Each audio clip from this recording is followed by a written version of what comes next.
Headlines. Pusad शहरात वाहतूक कोंडी, पाहूया सविस्तर वृत्त. यवतमाळच्या पुसद शहरातील रस्त्यावर मोठ्या प्रमाणात अतिक्रमण वाढल्याने या ठिकाणी वाहतुकीची कोंडी होत आहे. रस्त्याने जाता येताना दुचाकीस्वारांना मोठा त्रास होतोय.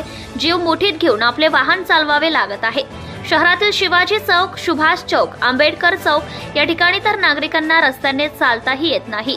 वाहतूक कोंडीमुळे अपघाताचे प्रमाण सुद्धा वाढले आहे. याबाबत प्रशासनाला अनेक वेळा अवगत करण्यात आले आहे, मात्र त्याकडे दुर्लक्ष केल्याने आता नागरिकांकडून पोलीस प्रशासनावर आरोप केला जातोय. त्यामुळे रस्त्यावरील अतिक्रमण हटवून वाहतूक सुरळीत करण्यात यावी अशी मागणी नागरिकांकडून केल्या जात आहे. असं वाटते कारण हे फुटपाथ मैदान आवक-जावकसाठी राहते, त्या फुटपाथवर अतिक्रमण झालेलं आहे.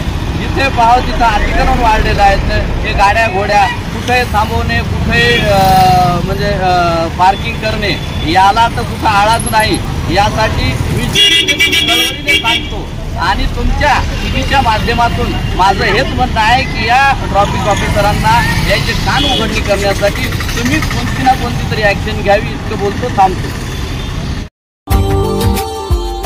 Subscribe now and press the bell icon. Never miss an update.